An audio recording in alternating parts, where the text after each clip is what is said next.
Monday, everyone, and welcome to Our Issues Birmingham. Today's guest is Judge Janine Hunt-Hilliard. How are you, Judge? I am well. Thank you for inviting me. I'm so happy you're here. Judge works at the family court in Jefferson County, and she's going to tell us a little bit about herself and how she got to the spot she's currently in. So I'll let you fly away with that. Very good. Well, let me go back, way back, and tell you a little bit about myself and how I got to Birmingham. Okay. I'm actually from Delaware. Oh. I was raised in Delaware. The only state whose capital doesn't have an airport. It does not. It Yes. does not. It's a very little known fact, but you learn a lot on this show. So I'm from Delaware. I went to school there, graduated from high school there, went to University of Delaware, and got my undergraduate degree there. Then moved to Maryland for a short period of time where I was a pharmaceutical representative. It's just random stuff, y'all. And then, okay. and then after that, I went to Howard University School of Law, and that's where I got my law degree, and stayed on for a little while longer to get my master's in business administration. Oh, great. And then after that, or in law school, I was fortunate to meet my husband, who's from Birmingham. Yes. And we got married shortly thereafter. I worked on Capitol Hill for a little while. And then we moved to California and then to Birmingham. So it's in a roundabout way, we got on down here. And we've been here for over 20 some years now. Where on the left coast were you? In LA. My husband's an actor. And we went out there for him to pursue his career for a little while. Earl's an actor? He is. He absolutely is. Well, he and I have some things to talk about then next time I see him.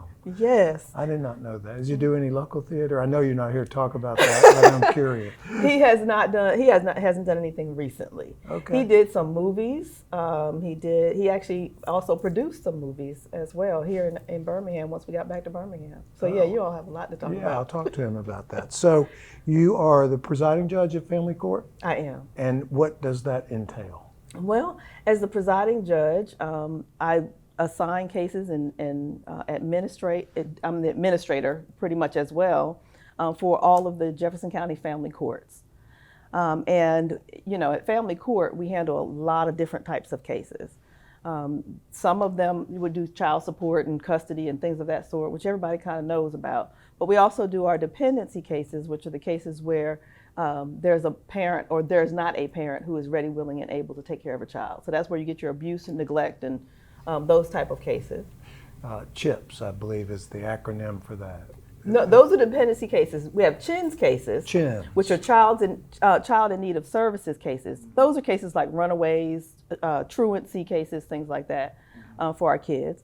And then we have our delinquency cases, which are the cases where a child is accused of an act that would be considered a crime if they were an adult. So, and we have a lot of other cases we do, but those are the main ones that we handle in family court. I don't think people understand. So when she speaks in terms of family court, some people might call it juvenile court. Back in the day, it used to be, and it still is, juvenile court. And what distinguishes juvenile court from adult court, except in a few instances, is the age of the individual who's accused of having committed a crime. But in addition to that, there's all of these related matters that arise out of children and their parents and behaviors of the children, behaviors of the parents. That's right. And the court operates because you're engaged with Department of Human Resources, which is called DHR, and kids or anyone under 18 years of age are considered wards of the state. So it is the duty and obligation of the judicial system to make sure that they are taken care of, and that's where you step in. So what do you see as the primary problem? We're going to talk specifically about the Restore program, which is really active and really innovative and has taken a long time to get up and running, but is a very positive thing. But what do you see as the primary problems we're dealing with out there in family court? We have a good number of things that we deal with, but the things that keep coming up over and over and over again include drug use, of course. So we have parents who are have drug problems, and because of those problems are unable to or unwilling to take care of their children. And so we deal with that a lot. We deal with gun violence a lot as far as our kids are concerned, and gun possession, which is also obviously a concern for us, because that's what leads to gun violence, right? You have young people whose minds are not fully developed, Correct. who We have act very we have quickly. adults whose Well, minds are not fully developed. That too. They say 30 years old until there's a full neurological development. Right. So you have people who are acting very quickly. Yeah. And if you have a gun in your possession, and sometimes people will just act too quickly and use the gun and regret it thereafter. But it's kind of done. It's a done deal at that point. Briefly, how do you find out about those people that are in need of those services? Generally speaking, a case is brought either by DHR on the dependency side, or by the state as far as our delinquency cases are concerned. And they come to us, and once they get to us, it's our job, in my opinion, to do everything we can to rehabilitate the child or to give the parent what is necessary for them to be successful. Yeah. That's why I'm doing what I'm doing. I felt that it was absolutely necessary at family court for us to take advantage of the opportunity we have to really change lives. And so it is important to me that when any person comes to family court, we assess the situation, understand what their needs are, and start to address those needs. And so that's what we try to do with every case. Well, hold that thought. We're going to do a little deeper dive into Restore when we come back from break. This is Our Issues Birmingham. Do not go away. We'll be right back with Judge Janine Hunt-Hilliard.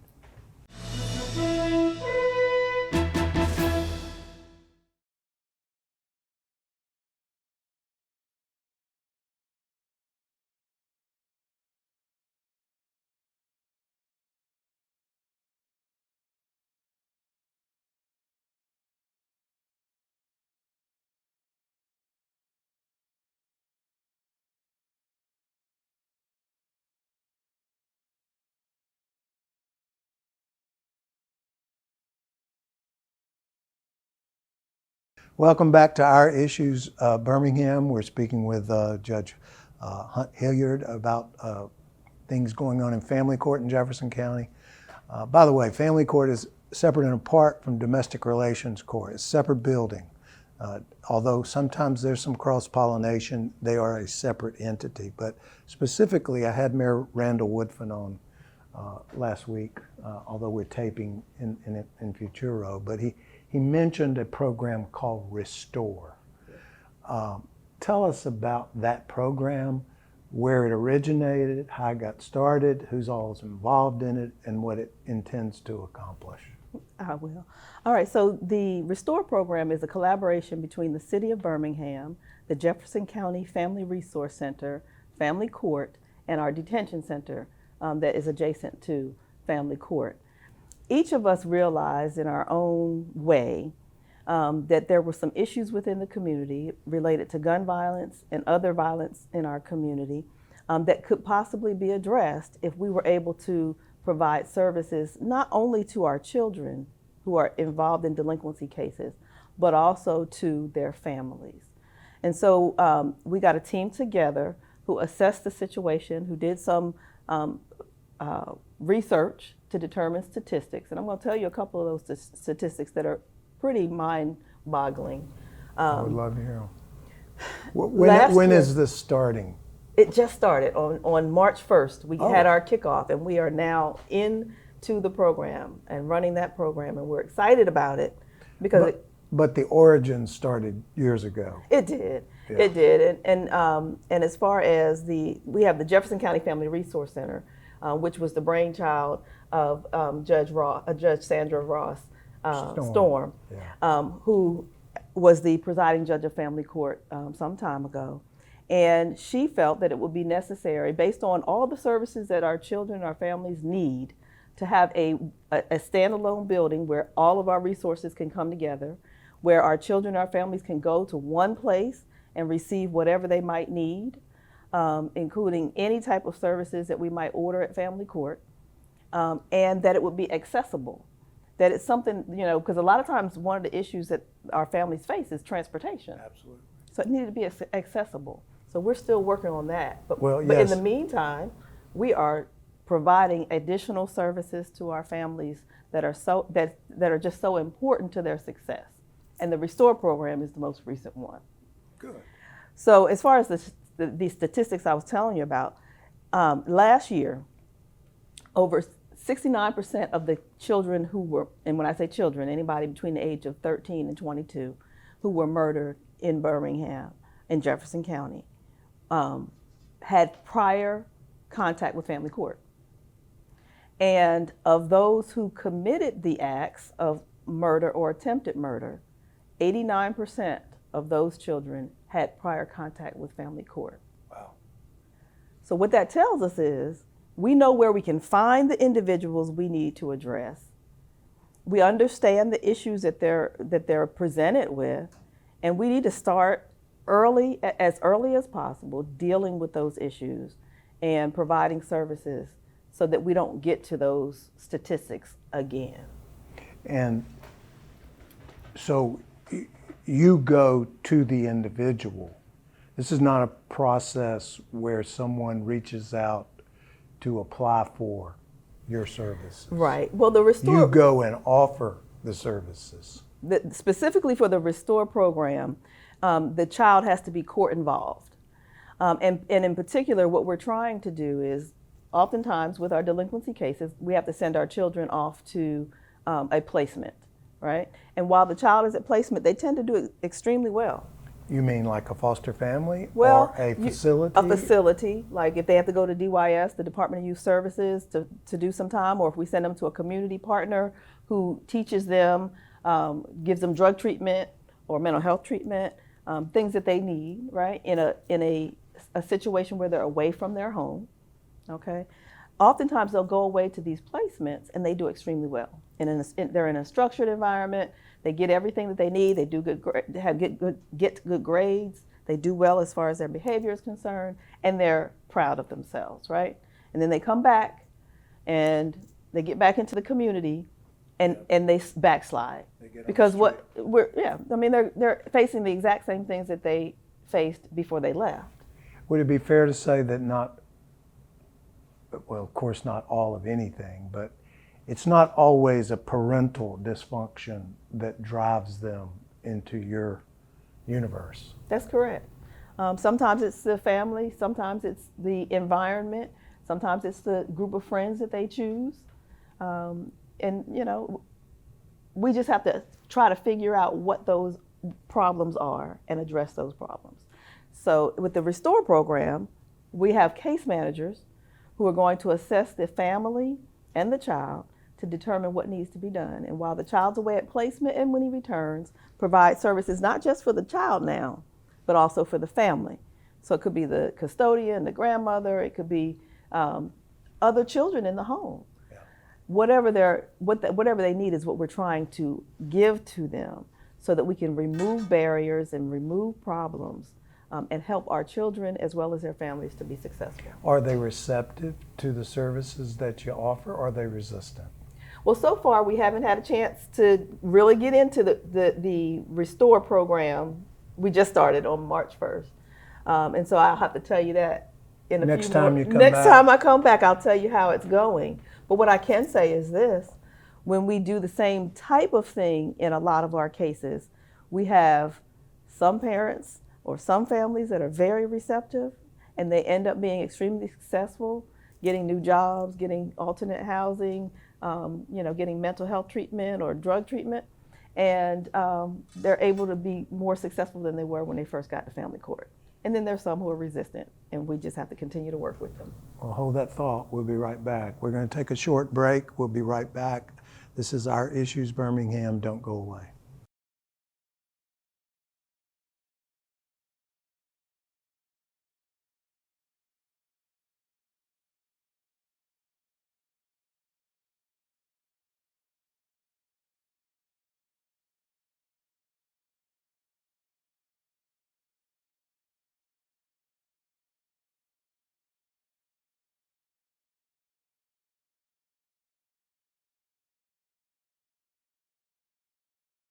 Welcome back to Our Issues Birmingham. We're discussing problems in our society that are not just limited to Jefferson County, Alabama. I'm sure they exist in Delaware and in Los Angeles and everywhere else in the country. Primarily gun violence, particularly amongst our youth. I know Mayor Woodfin is quite vocal about the fact that it is not simply a function of law enforcement. You can't police your way out of some of these issues that you are dealing with. So can you take us through, for instance, a young man is in a household that's probably not the best environment for him. It comes to the attention of the resource center who gets it to the restore folks. What do you do? All right. Well, first, let me back up for just a second. Generally speaking, it comes to our attention first by a delinquency case. We'll get a case where a child comes in, they have a gun charge, possession of a gun or something else, maybe an attempted murder or a murder charge, whatever it might be. Either caught on the street with it, in school with it, walking down the street with it. That's right. Something, right? And so, generally speaking, we'll deal with the legal side of the case. The child may take a plea or may decide, to go to trial. But either way, we get an adjudication saying that the child is delinquent. And at that point, we have to decide if we're going to be able to take care of the child in the community or if we need to send them to a placement in order to get the services they need. But in this instance, let's say the child goes off to a placement. We have a lot of partners that we work with who are able to help rehabilitate our children. They'll give them take care of their educational needs. They'll take care of any mental health needs if they exist, drug treatment, as well as behavior modification. Oh yeah. Okay. So these are the things that the child. Yes, absolutely. These are the things the child's going to get while they're away, right? And then hopefully they come back to our community and they're better off than they were when they left. Well, what the Restore program is going to do is while the child's out at the placement, is going to go into the home, assess the situation, talk to the parents or custodians or whoever is running that family home about what the issues they're experiencing might be.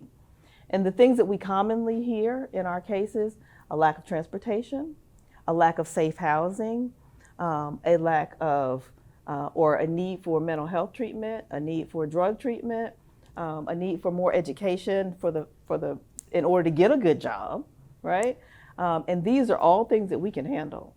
We have the funds to be able to send a parent to school, to be trained, to become a certified nursing assistant or, whatever they decide they want to do, to pay for their uniforms, to pay for their supplies, to pay for a computer, whatever it takes to go ahead and get them where they want to be so they can get a better job. Well, you raise a good point, funding.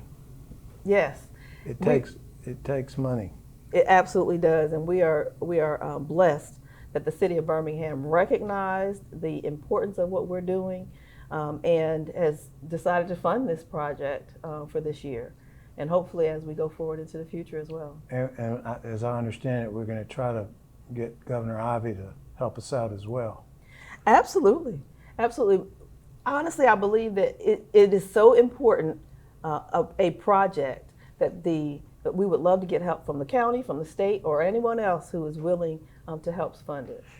When you speak about individuals, even though they are juveniles, they do have constitutional rights. Mm-hmm. So I'm assuming in each of these instances, I know in your world they're referred to as guardian ad litems. You might talk about the fact that lawyers are in fact involved, even though I've always said if it weren't for lawyers, we wouldn't need lawyers, but we do need lawyers. We absolutely do, and every child is appointed an attorney at the beginning of their case because they deserve representation. There's no question about it. Many children are also appointed a guardian ad litem. Explain what that is. A guardian ad litem represents the best interest of the child. Not so as opposed just the to individual child, the person itself, but the bigger picture, right. the best interest of the child. Exactly. So the legal attorney is going to, do whatever they can to try and help the child, beat a charge perhaps, or if the child tells the legal attorney, I don't want to do this, then the legal attorney is going to argue that point on behalf of the child. The guardian ad litem is going to look at the larger picture and say, what's in the best interest of this child? What is it that this child really needs to be successful? And they'll help with that. And that's the argument they'll make to the court. They also go to the schools, they go to the doctors, they go into the home to make sure that we're really addressing all the needs of the child. Yeah, it sounds like all encompassing process that you're involved in to try to initiate it. From start to finish in any particular case, what are you looking at time-wise? It varies because of the needs of the children. We have some children who come in, they may just have a truancy case, and we just have to get them back on track and get them going back to school. And that might only take a few months. That could be a function of transportation. And it could be sometimes is a function of transportation. And then we have other children who have very serious issues, and they are with us for years. Well, in raising children, often, I don't want to say the damage is done, but sometimes the behaviors are in place before they end up with you. And I don't know how we address that, but well, part of the we way, try. Yeah, we absolutely do. But part of the thing we need to do is to make sure we're catching our children younger. And that's part of what's beautiful about what Mayor Woodfin and the city is doing, or are doing, with the children in the school systems and implementing conflict resolution and different programs there. Because if we can catch them before they actually get to family court, that's the best case scenario. Well, thank you so much for being with us today. It's been very informative, and thanks to the Resource Center and my good friend Nancy Trucks, who's very much involved. And God bless Judge Sandra Storm for having that vision, and for you for carrying out those visions and making them happen. This is Our Issues Birmingham. Thanks for being with us. We'll see you next Sunday.